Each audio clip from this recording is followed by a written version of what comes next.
usual hosts, Triton and the Manigator, and we welcome special guest Ronin 210, who you may also know as the man behind Bungie Informer. What's up, Ronin? How are you, man?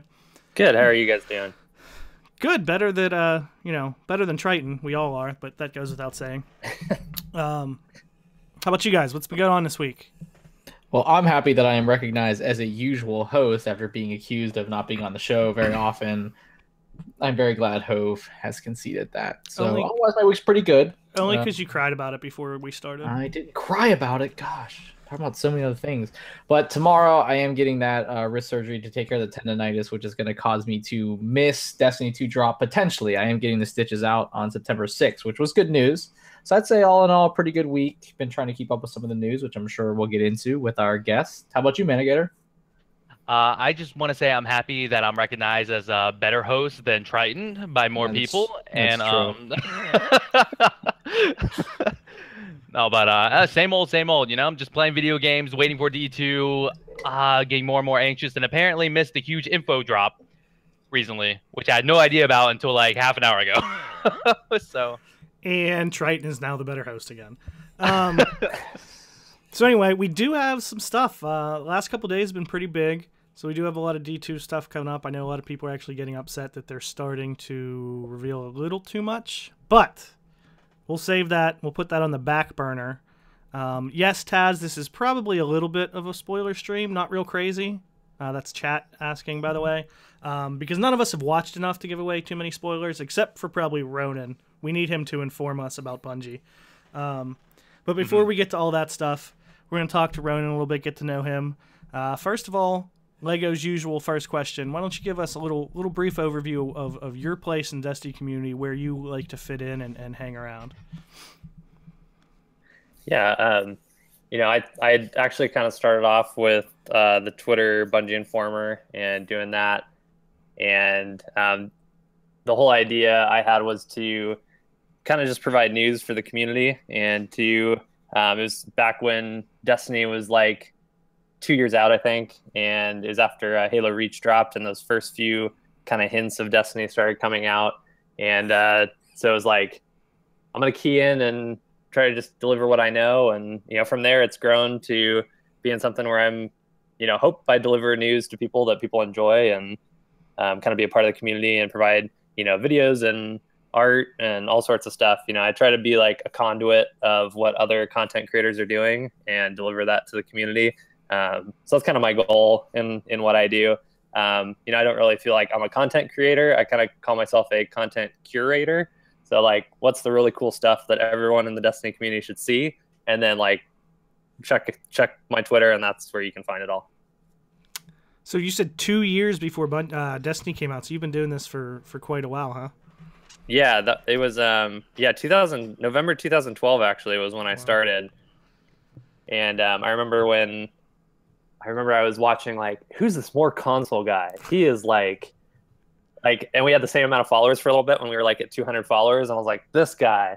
And then he like skyrocketed into the stratosphere and did YouTube and all that stuff. But it's kind of cool like getting together sometime like at the Destiny reveal event with the Datto and More Console and seeing those guys and be like, back when no one knew anything about Destiny, we were trying to talk about it. Right. Well, I mean, yeah, those guys have obviously gotten pretty big, but I wouldn't, don't sell yourself too short here. I think you still got probably more followers than all of us combined, so that's saying something. But as far as getting into Destiny, what got you, were you already a Halo fan? So you were into Bungie stuff? Is that kind of what brought you into the whole Bungie Informer thing off the bat? Yeah, absolutely. I played Halo when I was like in junior high or high school, and I like loved Halo, and then Halo 2 was awesome, and then I kind of like went into college and wasn't playing as much, and Halo 3 I played, but I wasn't like as big of a gamer at the time because I was busy, and then I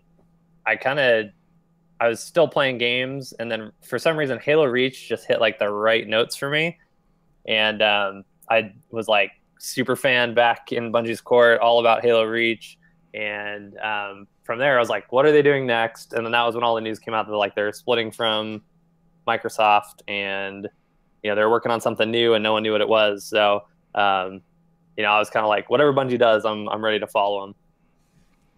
Well, it seemed to have turned out pretty well, huh? Yeah. So good.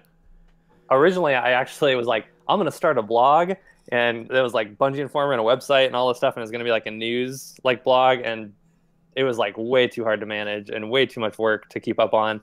So like, it's way easier to do 140 characters and deliver the news that way, and just like not worry about having to do writing and posts and all sorts of stuff. So there is that blog floating out somewhere in the internet somewhere that's really awful writing, because it was created in 2012, and I hope I'm a better writer now than I was then.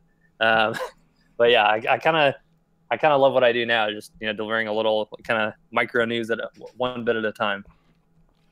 Yeah, I think we can all kind of understand why that would be difficult to keep up with. There's 4 of us, and we talk to each other for an hour and a half a week, and we can't keep up with it most of the time. So I talk to you way more than that, Hove, but okay. You talk at me. I don't listen. Well, that's potentially. So anyway, I'm just kind of here, just floating around. So. Were you always kind of an FPS guy? Has that always been your thing, or did you start? Was Halo kind of your first foray into that? Not necessarily. I always liked FPS. Been into a lot of games. I always was a story guy, actually, and I always did. So I did LAN parties for Halo and like Halo 2, but I never played online until Halo Reach, actually. So I was like a pretty offline campaign story guy in like any game I was playing, and then Halo Reach got me playing online, and ever since then, I haven't stopped. But all right, this is a random question, but I'm curious this. You get one console ever to play again. What's your favorite console ever? Oh man, I don't know what made me think of that, but I'm curious. It's hard to not want to stick with the PS4 and the current gen, just because there's so much great stuff there.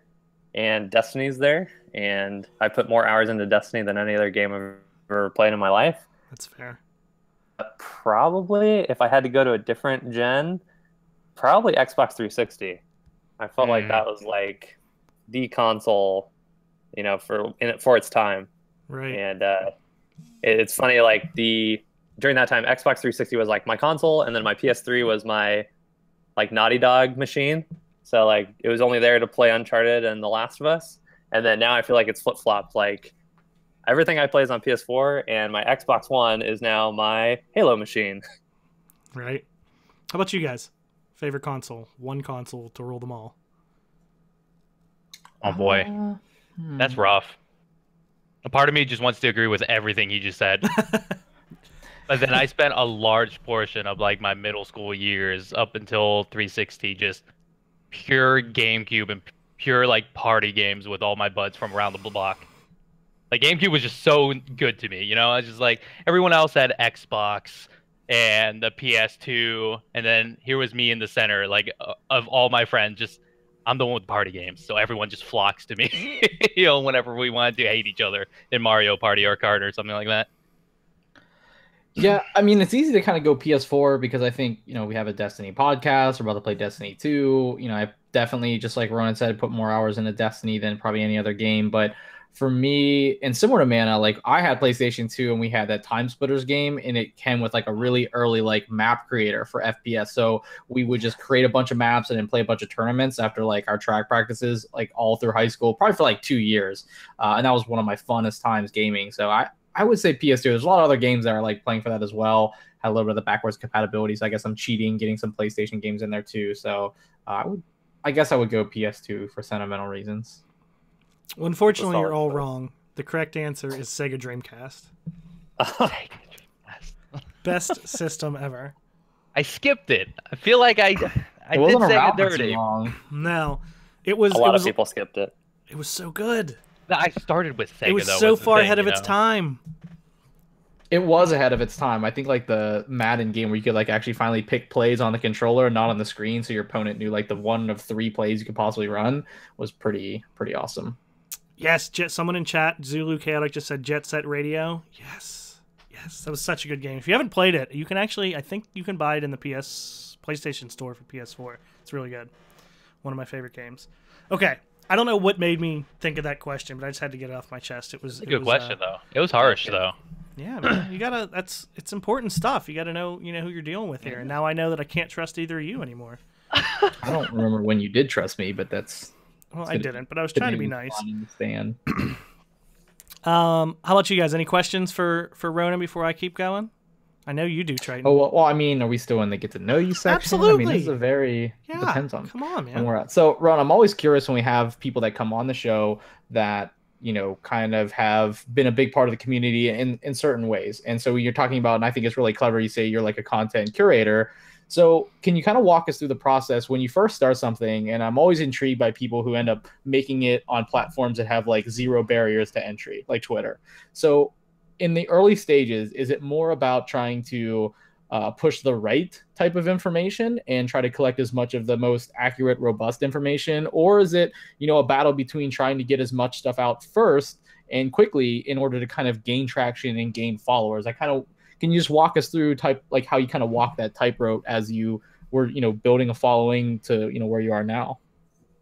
Sure. I think it's a little bit both and, because for one, I think it all kind of goes together. Like you want to be the first, or, as quick as you can, and which is tough sometimes, especially I have a full-time job and a family and kids. So it's like, sometimes I'm like, how am I doing this? But I just have I don't know what it is. Luck, I guess. And then at the same time, you want to deliver accurate information. And that's my biggest thing is I actually come from a background in news and reporting. And so to me, accuracy and providing good information and engaging information for an audience is key. And, kind of my biggest goal when I started Bungie Informer was I don't really like Reddit because I just don't spend a lot of time in forums, number one. Same thing with the Bungie.net forums. I try to spend time there and I'm like, I can't. The forums just aren't the place for me. How can I help, maybe other people feel like that? And how do I take the information instead of scrolling all the way through Reddit? What if someone was doing that for me and was posting the most pertinent information and most interesting information and giving it to me where I could find it easily? And so that was kind of the impetus of, what I wanted to do and what I wanted to provide. So, I'm glad people follow me. It's pretty cool. For me, it's just kind of like something fun that I do. And I love being a part of the community. And if the community wasn't as amazing as it is, I wouldn't be doing it, So right. I know other gaming communities, are not so lucky. And I think if I was in there, I probably would have quit a long time ago. But the Destiny community is definitely something special. Yeah, I think that's a big reason, that we even started this podcast. We all love the game. We all play the game. So that's a big part of it. But like you said, if the community wasn't as awesome and we didn't want to interact with the entire community so much, I don't think this podcast even would really be worth it because, if you have your group of friends and you don't want to meet anyone new, what's the point of doing something like that, And I think that's a testament to, like we've talked about a million times on here, what Bungie has created and the community that's come from it. Like Mana. Absolutely. We love Mana. I don't know what that has to do with anything. I don't even know why I'm on the show, really. I'm just kind of here. But, I mean, I feel like I'm special and I'm doing something, like right now when I just tune in randomly. And now I'm just going to it's your turn again. Well, Ronin, it's interesting that you mentioned, having like a news background because I think that it definitely kind of obviously speaks to how you're able to get information, disseminate information. I think that's obviously helped you get to where you're at. But when you think about like regular channels of news and like how information is delivered and conveyed. So when you have like news, like local news, whether it be like weather reports or things of that nature, there's a lot of like central repositories for that, whether it be a channel, a website, things like that. With gaming in general, there's really not like per se an ESPN, or it's not really like a mainstream source of or like a vehicle to deliver all that information. How does that make what you do so distinct, and what opportunities are open to you, being that there isn't like those main channels that aren't afforded in like your normal job or other just regular news stations? Yeah, I think in a way, and maybe it's just because I have this background, but Twitter to me is almost like the new radio, because you have big gaming sites like IGN and Game Informer and all these places that are those kind of like official sources of news. But I think what's great about Twitter is, like radio, it's immediate.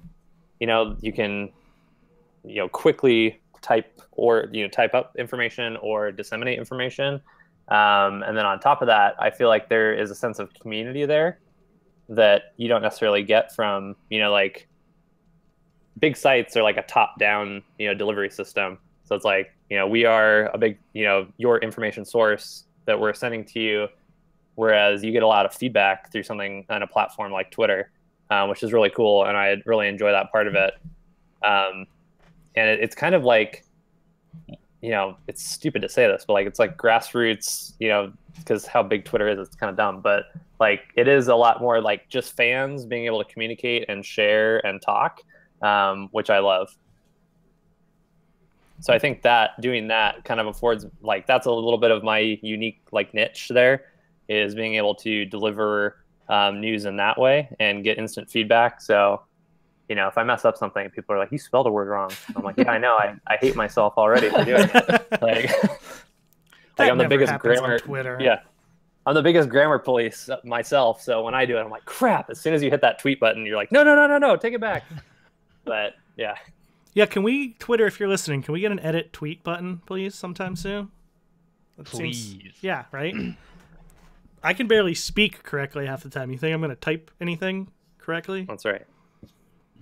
Generally, everyone always flames me for misspelling things too already, or just flames me in general. So I'm always like, is that a real word? Yeah. Is that the actual? Yeah. At least also once raise the character cap too, just a little bit, because once you get in these heated arguments or like conversations, just like I give up because I just can't fit everything there. At least once a week, I tweet something from the REZOcast Twitter, and I'm like, oh shit, it was supposed to be from my Twitter, and I have to delete it, or Lego yell at me. No, you like to leave it up. Just, bolster yourself up, Hove. You always do that. What does that even mean? It means that you put something out there like, oh, this meant to be my personal, but I'm going to throw it out for REZOcast here. Oh, it just happens to be like a link to my stream. Okay, I'm sorry. That's never happened. Yeah, it happens all the time.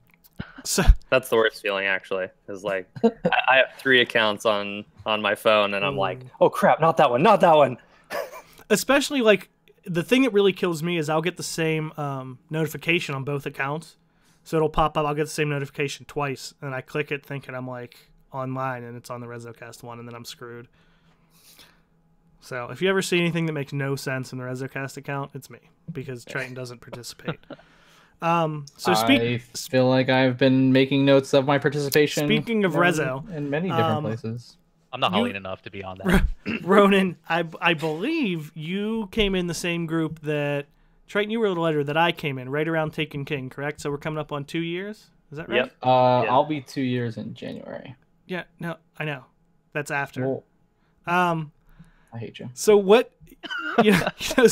Since you've been in Rezo, has anything like? Has the way you approached Destiny, has it changed at all? Have you, I don't even know how to phrase this. I had a really good question in mind.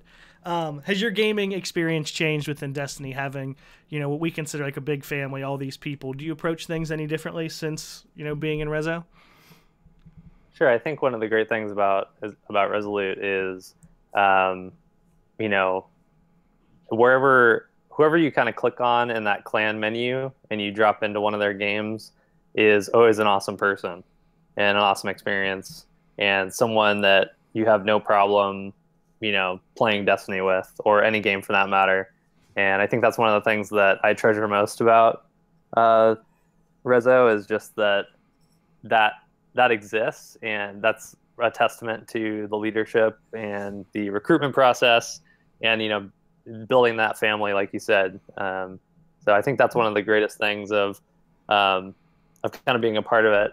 I'm sad that I don't get to play with more members because I play at like the most random times of the day, and so it's always like Clawman and like Javi, and I'm just like, dude, there's like no one on right now, and especially now that like when since Rise of Iron came out after a few months after that, it's just like everything's kind of quiet on the roster page, but definitely excited for D2 and gonna probably be taking off some time to play that. So I'm like, everyone in Rezo, get in here and get on my fire team.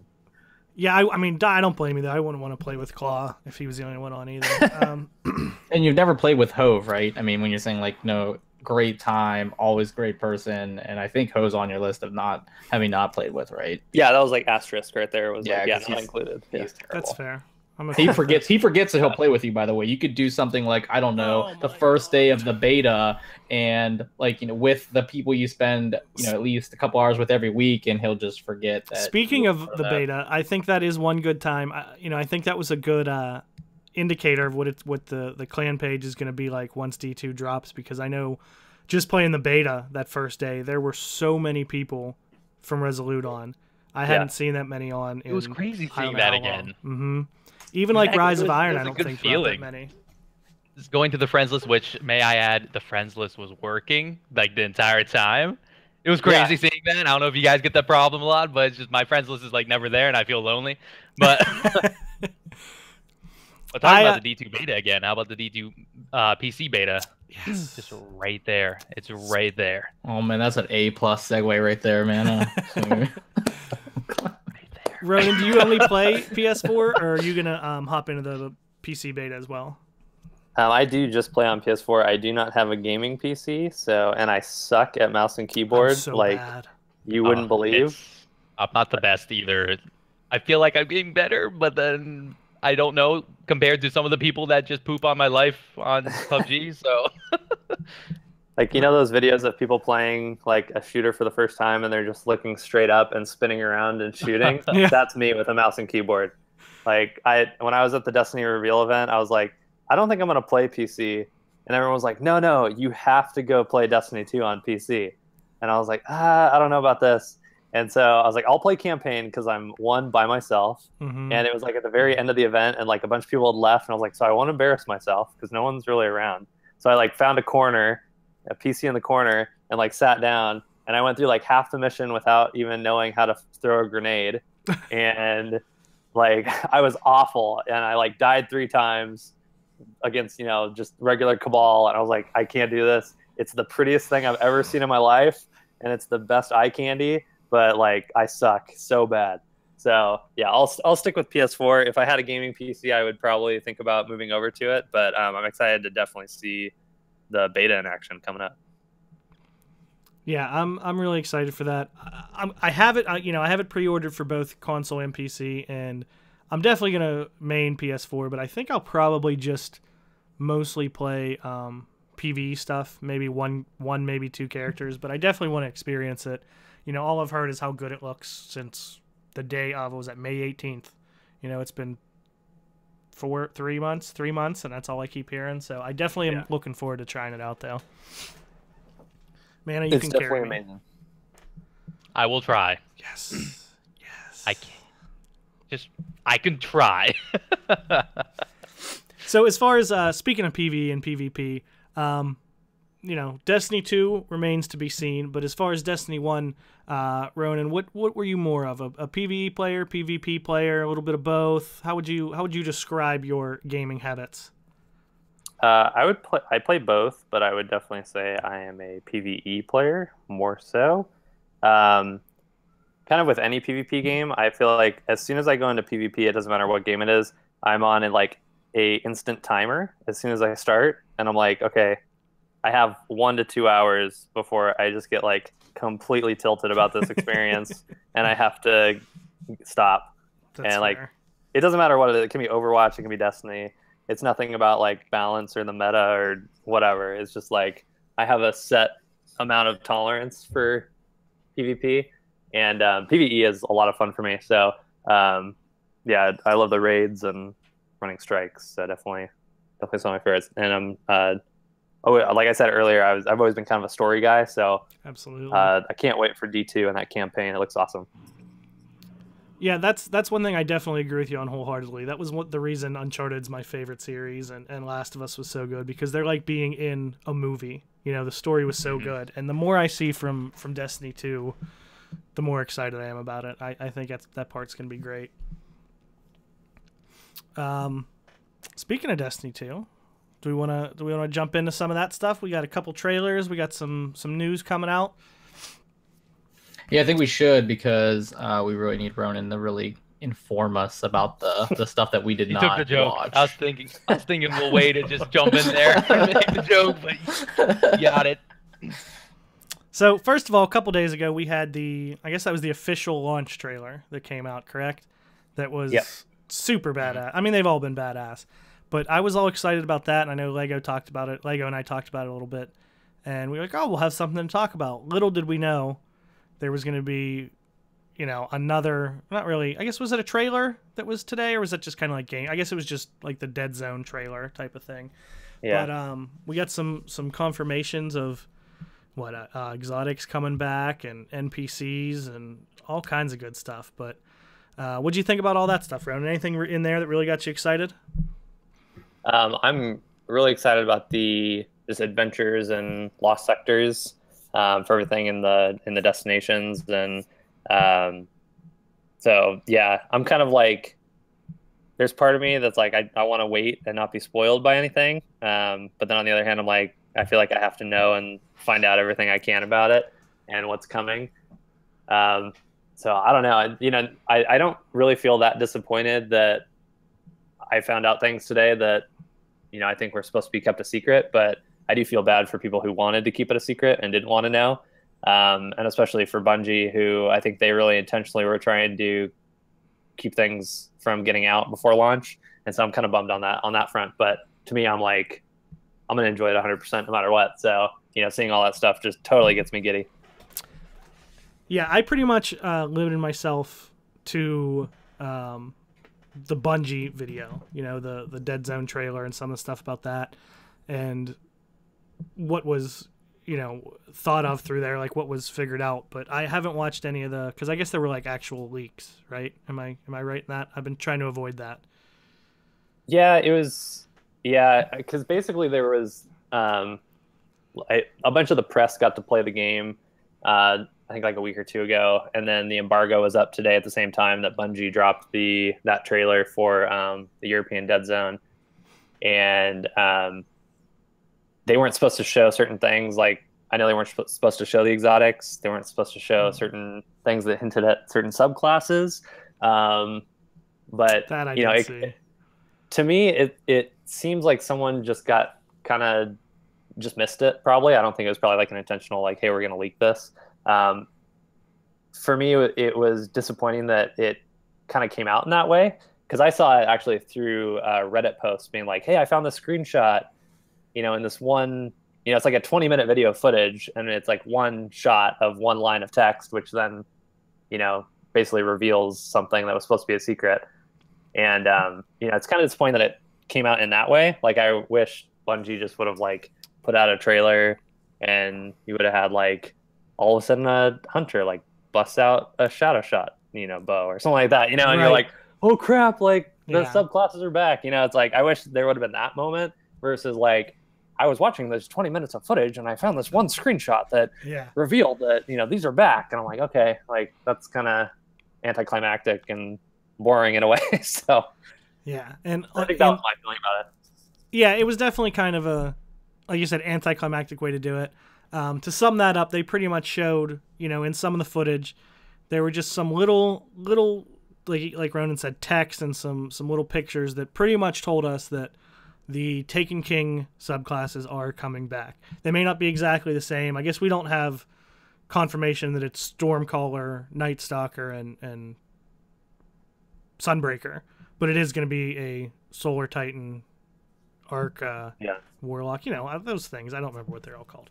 Yeah, there were. Yeah, it was certain items that it seems like you have to collect in order to get those subclasses back, and one of them. The hunter one was like Broken Arrow was the name of the item. So everyone was like, well, that's Night Stalker and Shadow Shot. And I think the Titan one, someone spotted that, and it's something to do with hammers. So It'll be at least pretty much similar. confirmed that they're yeah. And then obviously they'll have the whole new perk tree system where it's like the two paths to follow.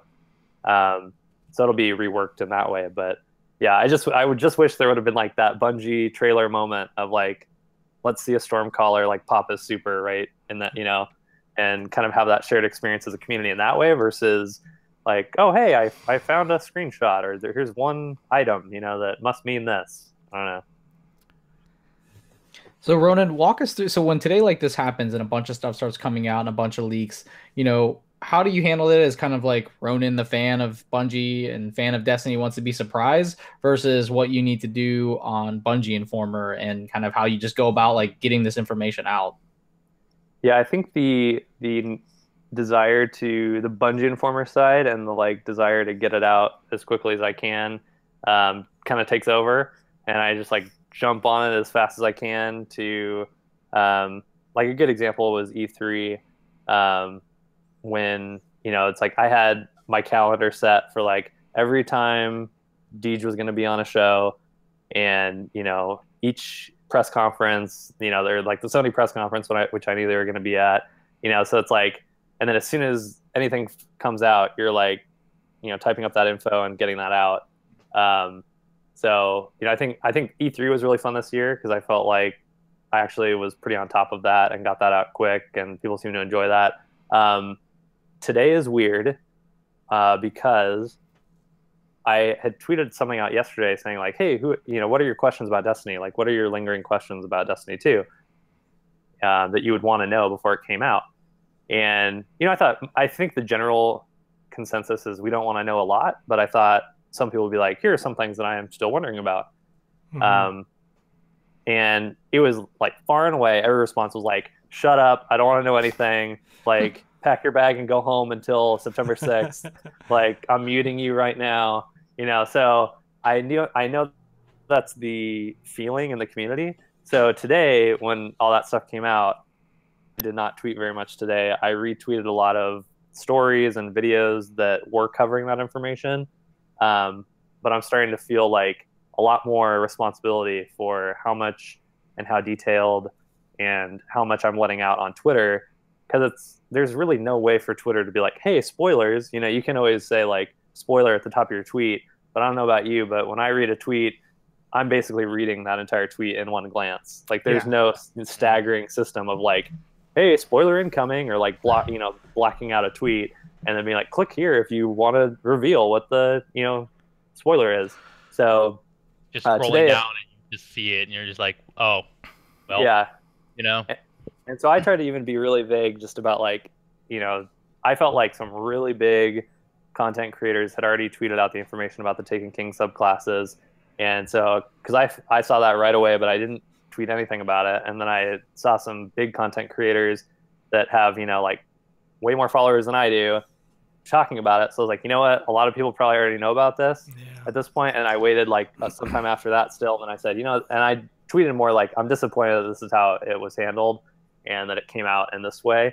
And even from that tweet, everyone was like, why don't you shut up then? Like, maybe you stopped tweeting about it. And I'm like, all right, so today is different because we're so close to D2 that it's, I feel a lot of like, I don't know, it's a weird feeling. And it's kind of the same thing with like when Rise of Iron came out and a lot of those leaks came out, trying to make a decision on the fly. Like, how much do I want to get these leaks into people's hands? And how much do I want to leave it a surprise or not spoil it for people? Yeah, that's, like you said, that's kind of the, the Ronin, the fan versus the Bungie Informer dilemma, right? You don't know how much do you want to get it out there and how much do you just want to kind of go with it and see what happens. Yeah.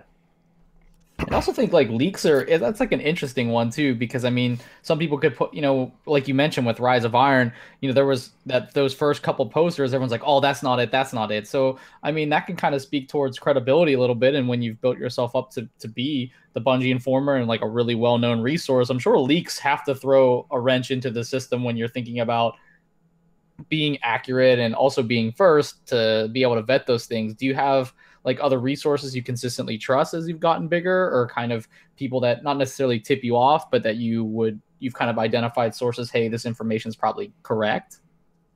Yeah, sometimes I find out stuff early, so I know like if it is like legit or not. You know, and sometimes it's like you just have to make a judgment call on it. And I probably tweet out more leaks than I don't, because I kind of take the mentality of like, I'm not necessarily an official news source, and I haven't signed an NDA or an embargo, which would completely change the dynamic of, you know, a situation like that. But I kind of feel like I'm a member of the community, and if I've seen this, then everyone else in the community is welcome and has the right to see that same information. So a lot of times that's my feeling about it, is that, you know, I don't want to feel like, oh, I saw this random Reddit, you know, thread, and I'm the only person that's going to know about it. You know, I'm like, if it's available and someone can find it, then why not, you know, let people know? I would say that doesn't go. I try not to do that with like bugs and game breaking glitches or anything like that. Because I'm of the opinion of like, hey, if you find an infinite shadow shot glitch, you should probably go report that on the forums, not make a YouTube video about it. But yeah, I'm definitely with you on that one. Yep, same. So as far as some of the other stuff we saw in there, we saw 2 Destiny 1 exotics, at least that I know of. One was not used by a player, but you saw No Land Beyond again with Devrim K, who we'll talk about in a minute. It sure looked to be No Land Beyond anyway. The front of it looked different, but it was definitely like a bolt action, old school sniper. And in the gameplay, the hard light was being used. It seemed to have some changes. It seemed to be void and had a really big magazine, but it was definitely hard light. And after seeing that, and in some previous videos, we'd seen Starfire Protocol, and another one that I can't remember, the Taikonaut. What do you guys think about, you know, some Destiny 1 exotics seemingly coming back in Destiny 2? Are you happy with that? Mad about it? Don't care? What do you think?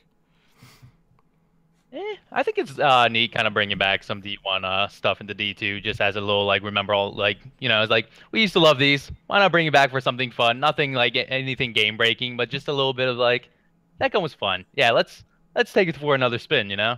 I think it's all right. I don't know. Doesn't hurt, right? Yeah, I don't have a problem with it. I think it's pretty neat. It's like nostalgic kind of, yeah, you know, a little fan service to people who played Destiny 1. And maybe if there's a cool story as to how you get it or something like that, that kind of like has you retread your steps a little bit or something, that would be pretty neat. Ronin, what's your thought? Yeah, it seems, you know, it's kind of like, on one hand, I'm like, oh, I kind of want something new. But then on this other hand, you're like, well, what if you want an exotic with basically the same perk? Do you want to just have basically like a reskinned exotic that has the exact same perk, or, you know, would you rather just have the same one back? So I think it's cool to have kind of those, maybe some of those fan favorites make a return, and I'm sure they'll be kind of retooled and changed a little bit. So that should be pretty cool. Here's something that Riley Bubba just said in chat. I hope the old exotics are underpowered purposefully.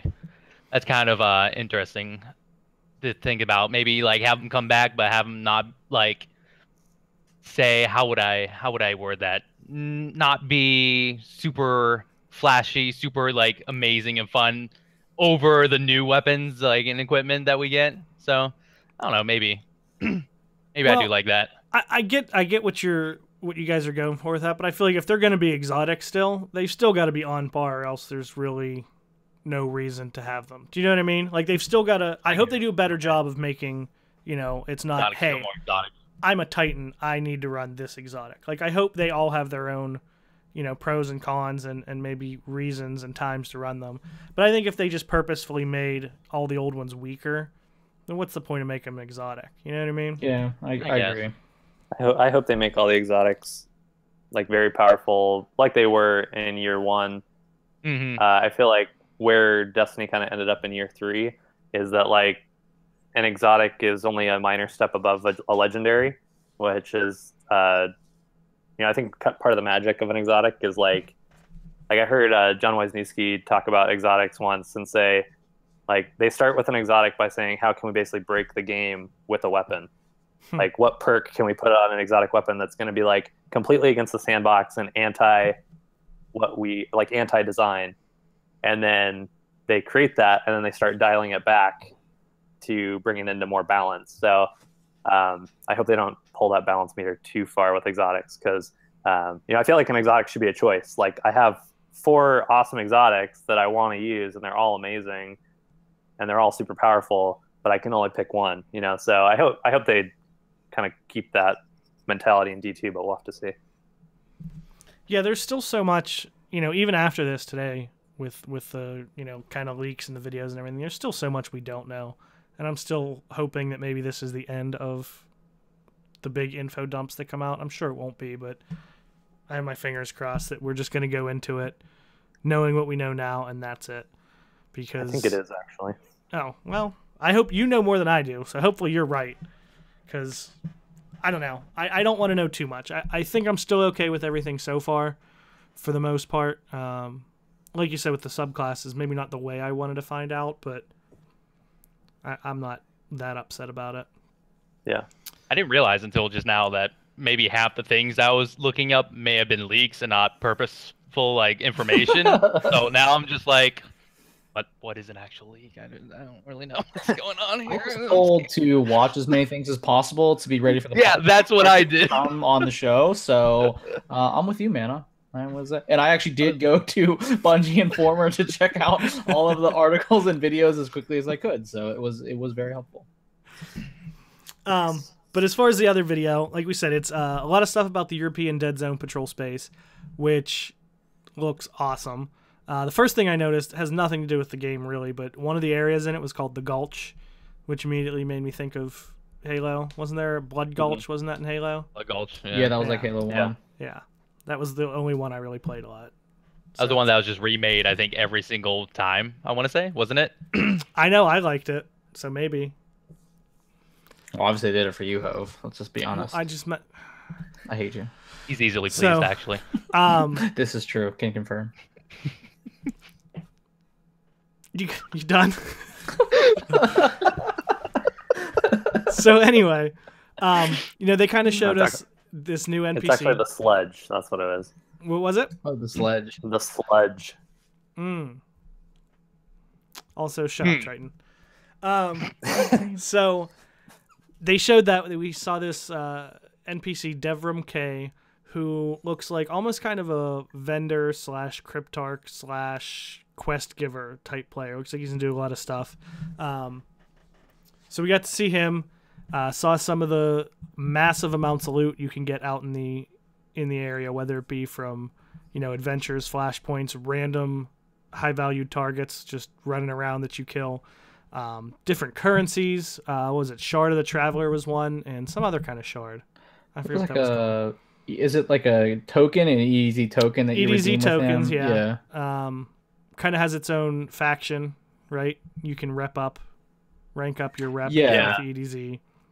So I mean, the patrol just with the European Dead Zone seems like it has damn near as much stuff to do as like Destiny 1 period had stuff. Just vanilla in general. Yeah. So that was definitely good. Yeah, I mean, what are your guys' thoughts on that? Since I made you go watch the videos, anything that stuck out to you about the European Dead Zone stuff?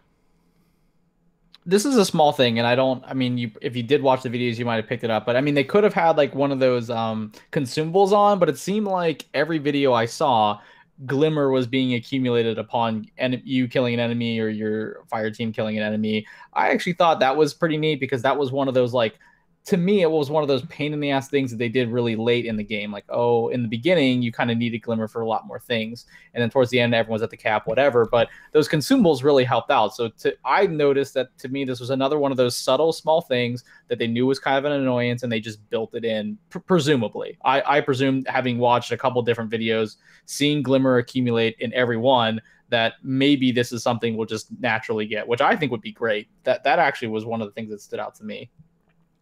One of the things that actually I was noticing was, in Destiny 1, whenever you jumped, your accuracy just goes out the door. a lot of these, even in the D2 beta, I've noticed, like, I couldn't really tell, like, for sure. Like, I think it was better. Mid-air accuracy for, like, all the weapons have been pretty good in the D2 beta. But now all these trailers that are coming out, there's a lot of people jumping around with, like, SMGs, different weapons. They're shooting a lot in mid-air and hitting the targets in mid-air. So I'm just like, all right, vertical space and all that. That might be a really, really nice deal. And like they're making it epic, you see the Guardians flying around, jumping over the trip mine lasers or whatever, and just blasting the Fallen. So I don't know. One of the things that stood out is just mid-air accuracy might be either a bit, maybe it's just the weapon archetype, like SMG. There's using a lot of SMGs in that trailer, so maybe that's just more accurate. But I kind of like seeing that, how you can like jump and shoot and see where your bullets are going, actually hitting the targets. I don't know if you guys noticed it. Maybe it's just me, but I'm looking forward to actually hitting your targets in midair, because I tried to do that a lot. Even till year 3 Destiny, I still tried jumping around with like pulse rifles and stuff. I'm just like disappointed. Well, Taz beat me to it in chat, but vertical space. What do you think, your TV or what? You can't say vertical space. He's an old man. He won't know. Hey, you're an old man. You'll forget in about 30 minutes. Okay, all right, that's fair. But going back to the Glimmer, I did notice, everything's subject to change still, even as we're 2 weeks out. But in one of the clips, one of the Guardians had like 70,000 Glimmer. So maybe we have a crazy cap or no cap, which would be nice. What's the cap in D1? 25,000 or 25,000. I also saw a screen cap that it looked like I think it was to upgrade a weapon, was just using straight Glimmer. So it was like instead of a bunch of materials and a bunch of like moats or whatever currency they want to do, it was basically just like straight Glimmer to rank up. So that'd be cool to just simplify it a little bit to give you a bigger Glimmer cap, and then kind of have a lot of things to rely on that versus like you need helium filaments and worm spore for everything. Yeah, different planetary material for everything. Yeah.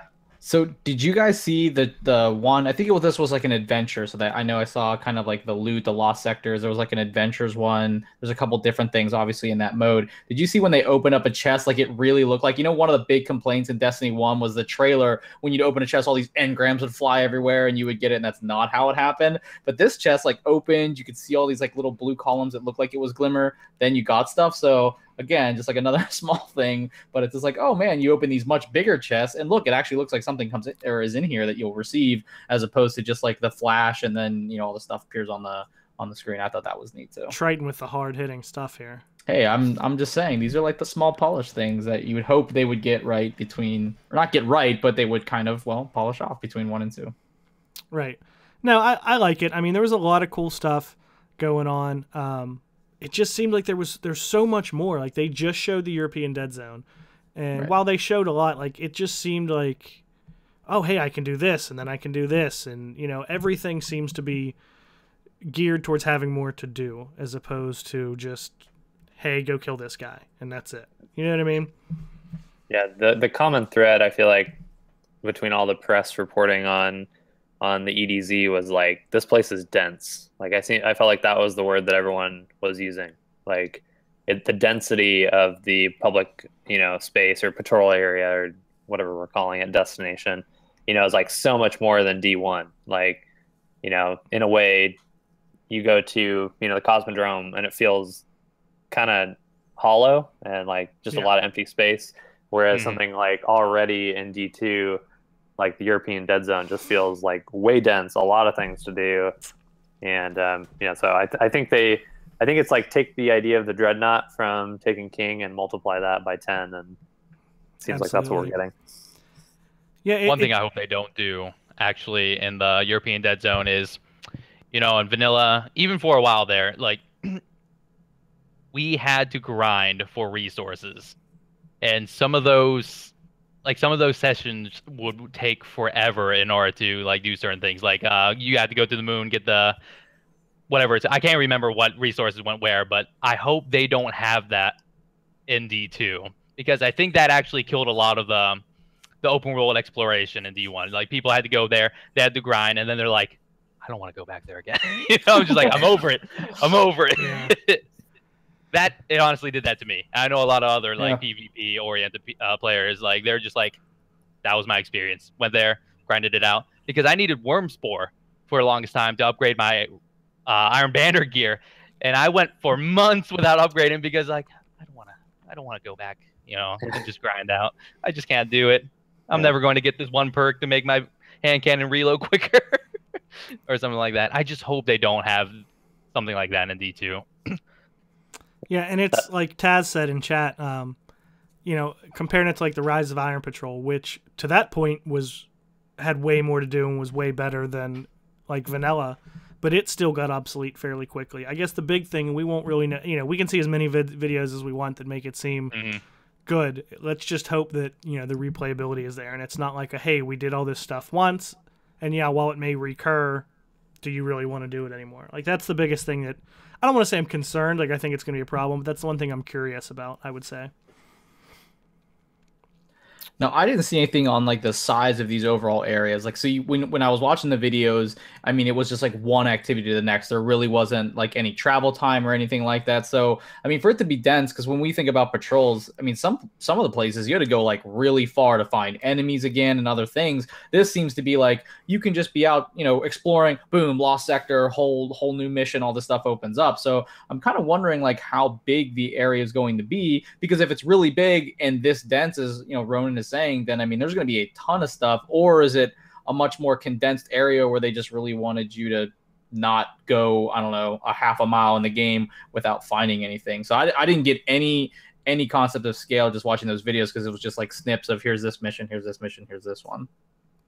I don't know, you know, Ronan, if you saw anything or read anything that would kind of allude to how large this area was, EDZ specifically. Yeah, I know EDZ is actually, Bungie said it's the biggest destination they've ever made. Okay. So I'm not sure what the biggest one in like D1 was, or how to like what the comparison would be.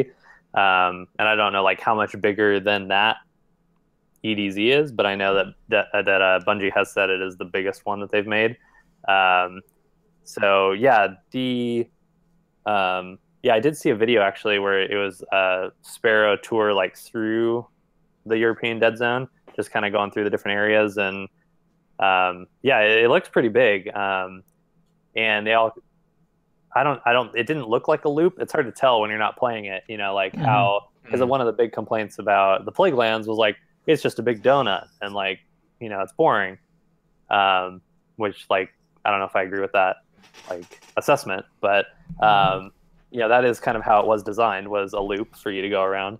And so it doesn't seem like that. I know there was like, it started in one area, which then connected, there was like kind of in a town, and then it connected you back out to like the outskirts of that city, and then they kind of drove through a while, and then they kind of came back to that outskirts area. So it felt actually a lot like Mars to me in that way, and in like design, where you kind of had, you didn't always go back to that starting area of like the Badlands or whatever that was called, you know, but you would kind of end up like maybe back at, you know, down in the city in Mars, you know. So it kind of had a similar feeling as far as like experience to me watching that video.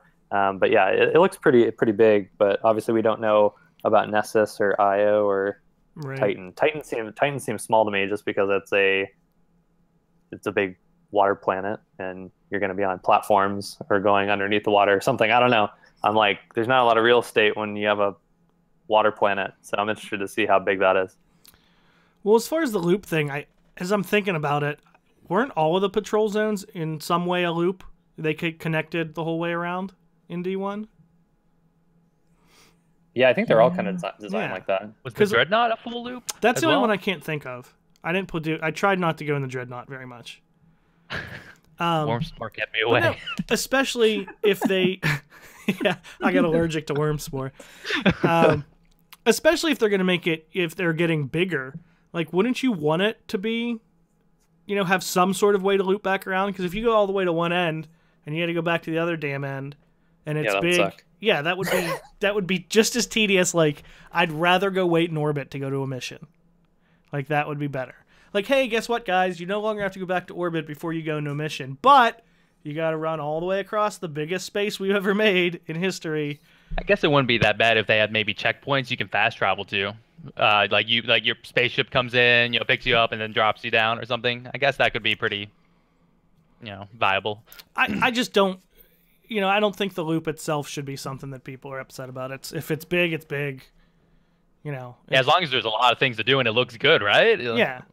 What can you complain about, really? Size doesn't always matter. Wait, no, size does matter.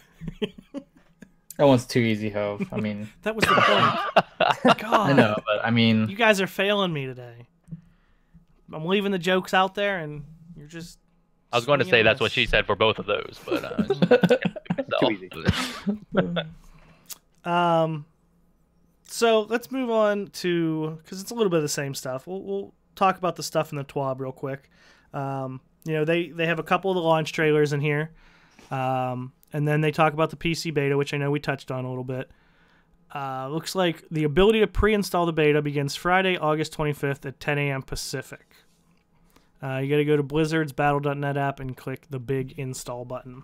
That's a quote, actually, the big install button. Also in the TWAB, they show you the key mappings. They are customizable, but it shows you what they start at, so you kind of have an idea what's going on.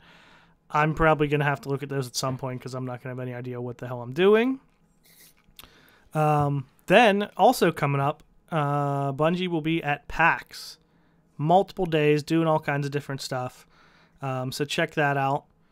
And there was one other thing in here, and I don't remember what it was.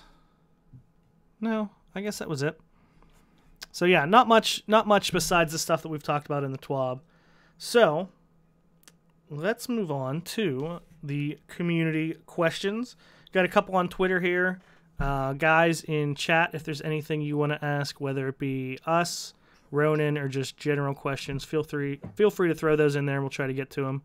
And I'm going to start with Twitter real quick. I know Lego threw one in here. He wanted to be a part of it even if he wasn't going to be here. Because, that's Lego. He's a good host. That's why the podcast is better when he's in charge and not me. So, here we go. I just got to find it because I'm a bad host. Lego's question is, and this is for Ronin, do you feel your personality is represented in the Bungie Informer persona? And what's your favorite part of running that account? I feel like I think that's my biggest challenge right now with the account is like how much personality do I inject into that? And then the other thing is like, how do people identify me as Bungie Informer and not just like a news source, like a sterile, no personality, like pretty dry account. And because I feel like I interact with a bunch of people on Twitter, but then I'm kind of like, no one knows who I am. So it was kind of interesting. Like at the Destiny reveal event, it was like every time I met someone, I was like, hi, you probably know me as Bungie Informer. My screen name is Ronin. My name is Weston. Like it's like the most random like 3-part introduction you've like ever had in your life. And like at something like the reveal event when you're like meeting all these people and you're like, you do know me, but you don't know me. So it was like, I think like to Lego's question, it's like, should I inject more personality into it? How do I do that? And so I think that's kind of like just personally where I'm at with the account is like, where do I go from here and how do I grow that? And so that's kind of an interesting challenge. And I have people all the time be like, you guys are awesome, or like your team does amazing work. I'm like, it's just one guy actually, but like, thank you, I appreciate that. I'm glad you think it's a whole team, but But it's just me. One man. What's your favorite part of running the account, you think?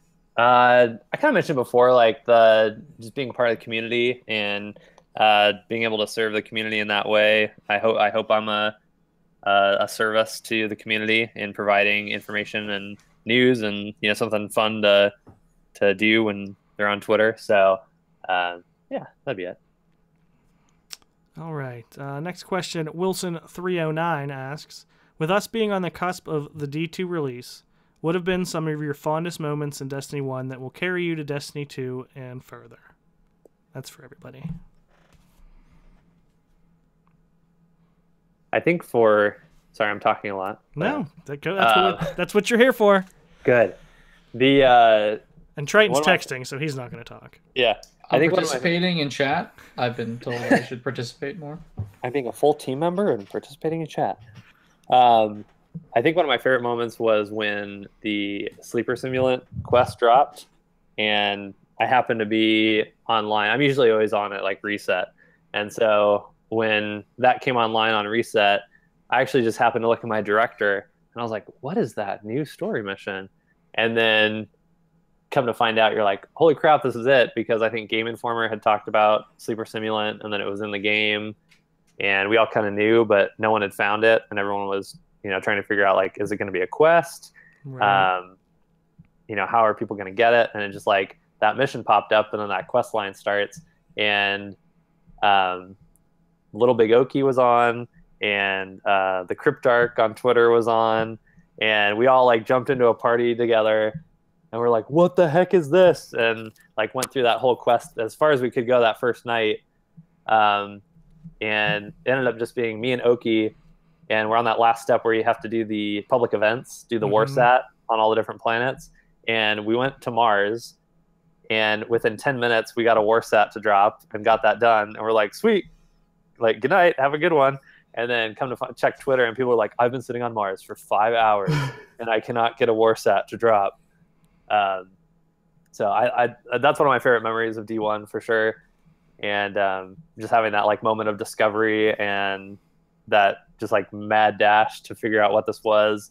And I was, like, tweeting out the whole time, like, the answers to the night puzzle is this, in the first mission when you're in Rasputin's vault and all that stuff. So that was just a cool moment to be, like, being on Twitter and sharing stuff through Bungie Informer, and then playing with, people online. And, so that's definitely one of my favorites.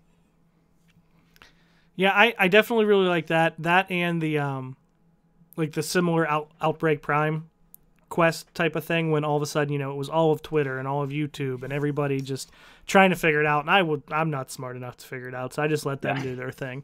But, the whole kind of community coming together to figure out those really in-depth or hidden quests and things was really cool.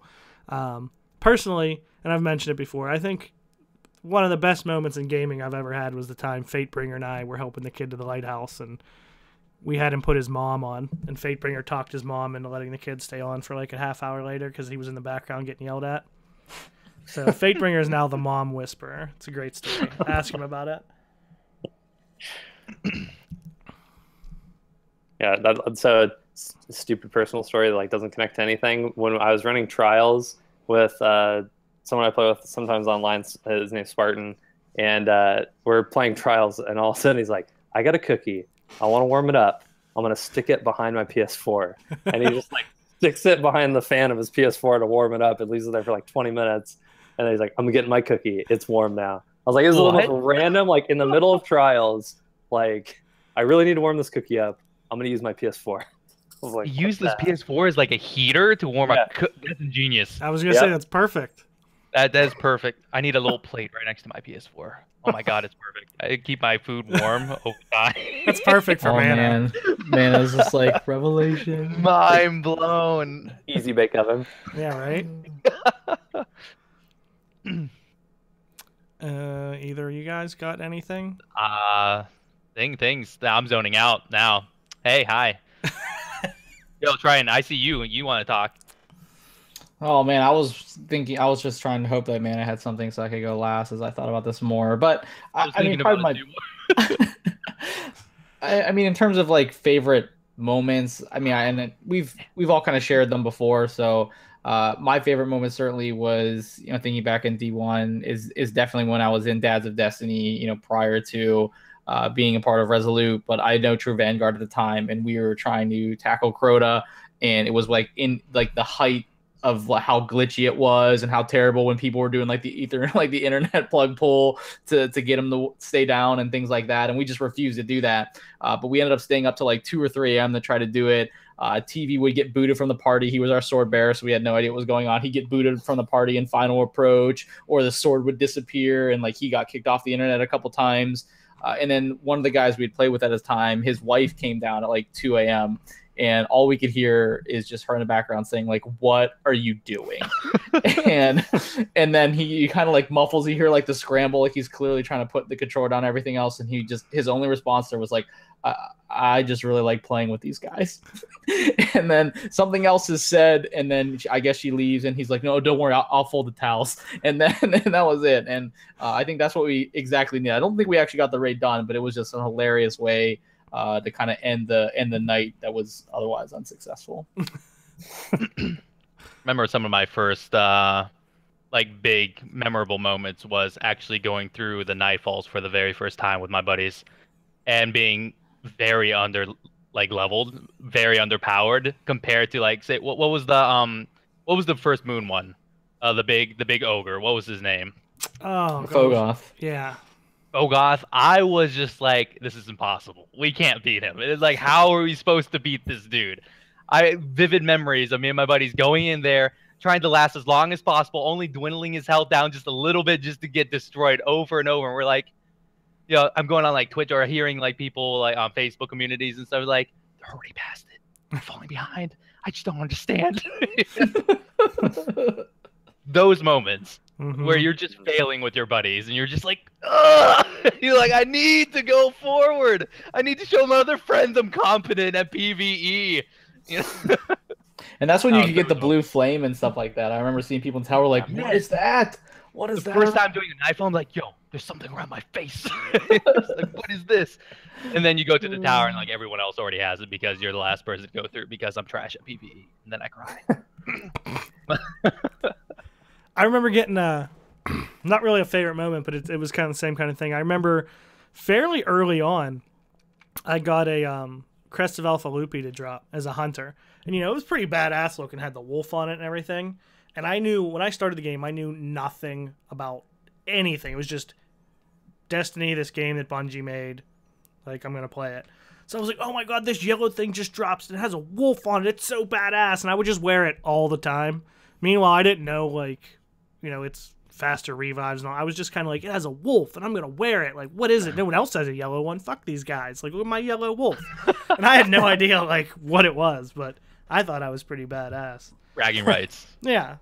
Kind of like the Warlock gauntlets that allowed your solar grenade to last longer or something. You're like, my arms are freaking glowing. Like, it's one of the first things. I think actually is one of the first things you can buy from Zur. Oh, he sold it like 4 weeks in a row or something. Too, like every single week. But the first time I was on it, like that day, just had him on, rocking him. I'm just like, I'm the most OP guy in my fire team now.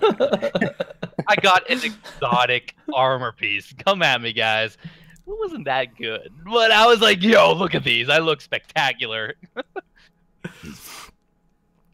All right, we got a two-part question. Well, it's kind of one part, but two people asked a similar question. The Norse Crow asks, is there any particular weapon you have a special relationship with and will miss? And Great American Hero asked, what is your favorite all-time favorite D1 gun in any meta or time period? So they're kind of a similar question. Trey, we're going to make you go first.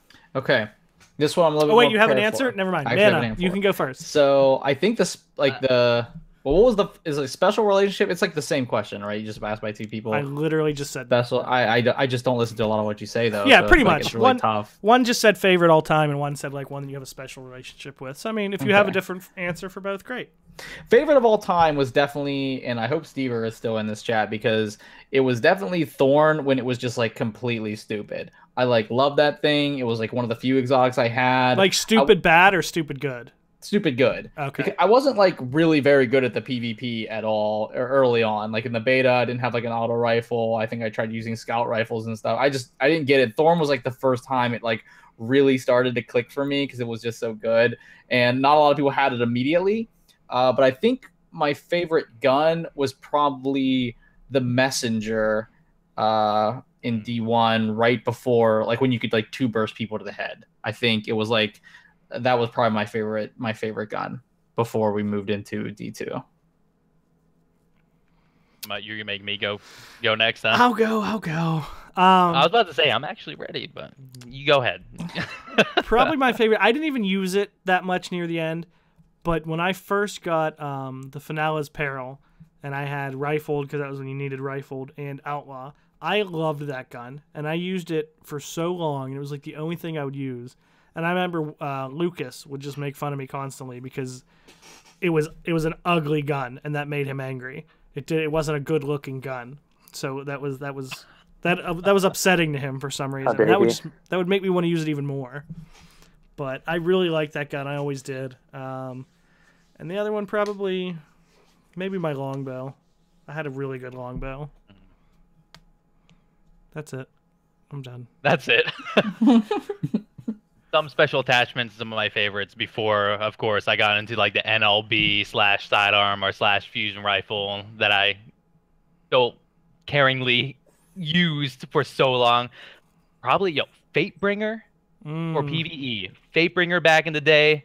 I got that kind of early in the first raid. And not too many of my friends had it yet, and it was just so good for everything. That's and fair, arc yeah. damage, it was a hand cannon, it was just so good. I carried that thing with me just anything PvE, really. And when I went to PvP, it was actually my my first legendary, which was, what's that fusion rifle called? Light Beware. I had a really OP Light Beware. All the way back in year 1. This was technically my second legendary because my first legendary I accidentally deleted doing something stupid. And it was a real sad moment for me. But anyways, we're moving past that. But yeah, my Light Beware, this thing would just zap people from across the universe. And I felt so good doing it because back in the day I was just like, oh, kind of still where I am. Like, oh, these shotgunners, I'm just going to boop them. And then everyone in year 1 is like, fusion rifles are so ridiculous. I'm like, no, shotguns are so ridiculous. That was before I even sniped. I was full-blown fusion rifle user, and I was just laser beaming people from across the map. And that was just, I don't know, it holds a special place in my heart, especially going into Iron Banner with a fusion rifle. Especially, you guys would probably hate me for this, but I was that guy that jumped into Iron Banner with Pocket Infinity, because I hated Iron Banner and I wanted to share my pain with everyone. That's fair. Triton just said he loved Thorn, so he's like the devil, so you're fine. I did love Thorn. I still do. Ronin, what about you? I think probably my fondest memory and favorite gun was the last word in House of Wolves when Trials first came out. And I'm not that good at Trials. Like, I've been to Lighthouse like a handful of times, and I'm pretty average in PvP. But that was when, I'm pretty sure that was when it still had the glitch where you could still aim down sights and get the 111 headshot. And dude, that thing wrecked. And I don't know, I love that gun. And like, a lot of people weren't actually using it. A lot of people were using like Hawkmoon, because I think Hawkmoon still had the like stacking bonus shots, so you could like one-shot headshot people. And so like most of the people in Trials really early were using Hawkmoon as their hand cannon. And I remember playing with some guys, and they'd all have Hawkmoon, and I would go in there with the last word, and they'd be like, "What the heck are you using?" And that was when like people were like, "That gun's cool," but like Xur had only sold it like once, and it wasn't dropping very often. And some people were just like, "That gun's kind of trash." But like, it was awesome. Oh yeah. And then I paired that with a Her Benevolence sniper, which I pretty much never reforged anything, but that was the one gun I reforged so I could get short gaze and hidden hand and unflinching. Yep. And injection mold. So that was my baby. I love that in Trials. So yeah, I love that. And then Sleeper Simulant's one of my all-time favorites. I just love using it. That like charge up, the heavy fusion rifle. I love that gun. Yeah, Mana made me think, you mentioned Fatebringer. This is kind of like not just a weapon, but the Fatebringer, Blackhammer, Gallahorn combo was like the PvE jack of all trades. Like, yeah. You had those 3 guns, you were good. And Icebreaker too for LFGs. Mm-hmm. Yeah, and I think we kind of broke the game with that, and Bungie was kind of pissed, but whatever. It's like camping in the vault of glass, like up on the thing, looking down to the, yeah, the Templar's well, and just like everyone just icebreaker. I remember it's like it got to the point where it's just like we're messing up so much. I'm pretty sure we made it harder doing this way. We should just go down there and do it legit. Yeah. For the first like half hour, someone would always miss one of them. Like, oh, were you watching Hidden Left? No, I thought you were. Yep. Or someone would accidentally like aiming down sight and strafe off the cliff. Yeah. You're like, no. Oh, rip. Or the Crota Zen bridge glitch where just everyone dies and then Sunsinger res back and then everyone just stands on that side with the icebreaker. Those are good times. That was like, that was doable. Like that was acceptable to me in normal mode because then you just went and rezzed everyone. But when you got to hard mode and it was just one sun and like no one realized, and they were like, oh, how many Sunsingers do we have? And we're like, one. And we're like, oh. And I'd be like, can we do it the real way or switch or something? Like, no, we're fine with one. And then you just sit there while this one guy sniped everything for 25 minutes. I know. That was the worst. Like, come on. Or you'd have the guy who wanted to like, oh, I can get up to the top of there. Because you know how you could get on the very top of the map and be like out of the map? And you'd wait for him to jump up there for 25 minutes? Yeah. The things we did. Pushing everybody in Vault of Glass off the edge. The memories, though. Oh, yeah, the jumping puzzles in Vault of Glass. And you like, there's that cliff after you jumping down, there's that cliff that you had to scale. And you're just, that one guy that got there first, just standing on the ledge, is like, you gotta get past me. And actively jumping out, trying to push that one person. He's like, I'm screwing you over. We're both spawning up top. I don't know. Me and my friends used to troll each other all the time. Absolutely. Yeah. I've tried to push. I've pushed so many people off of different cliffs in that game that if they ever took that out of the game, I might stop playing. Hope we have that experience in the new raid in D2. I definitely think they'll keep stuff like that. I think they've, recognized the importance of some of the things that we've kind of made happen and done. With some of the things like making the mountaintop thing in Rise of Iron. Stuff like that. I hope they have more stuff like that. Just random Easter eggs, I guess, a certain way that you can just participate in. Like soccer. Chickens, which weren't in the beta, and I'm actually really angry still. Biggest complaint about Destiny 2, there were no chickens in the beta. There is no chickens in the beta. I want to be able to pick them up and pet them. I want a refund. Yeah, do you think we'll be able to pick them up? Dude, that would be funny, honestly. Maybe like in Legend of Zelda, you pick them up and you just jump off a cliff and float. I don't know. Now I'm just hopeful thinking. That'd be hilarious. We just veered off. Now we're throwing chickens off cliffs. Now we're jumping off cliffs with chickens, and there's a difference. Lego-sized chickens. It's a big chicken. Skinny but tall. Oh, we're way off track now. Yeah, no. Actually, I mean, unless you guys have anything else, I think that about wraps it up. Triton, Mana, any more questions? All right, well. Yep. That's going to be it for REZOcast episode 48. Ronin, thank you so much for stopping by. We appreciate talking to you. Yeah, man, this was tons of fun. Thank you so much for having me. Absolutely. So until next week, I'm Hove. You can find me on Twitch, Twitter, and YouTube at Hove76, and you can check out REZOcast at REZOcast on Twitter. Also, we're on iTunes, Google Play, and YouTube, all under REZOcast. If you like the episodes, you listen to them, feel free to drop us a review on any of those. Helps us out. Triton? Yeah, you could find me at the same places as Hove, all under Triton Please, the Please being PLZ. And how about you, Mana? You can find me on Twitch, Twitter, maybe sometimes YouTube, the Manigator, the Dash Manigator. I still don't know. It's been a couple months now, and try them all. You'll find me eventually.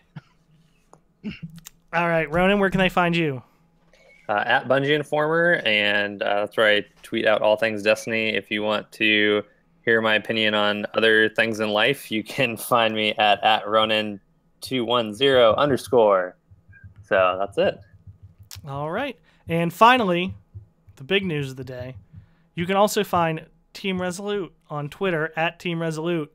And on the website, which is officially up, I no longer have to say that it's coming soon. TeamResolute.com is live. It looks amazing. Monk did a great job, so if you guys go check that out, it looks awesome. Make sure you let Monk know what a good job he did. So, yeah, check that out, and thanks for hanging out. Until next week, GG's, guys.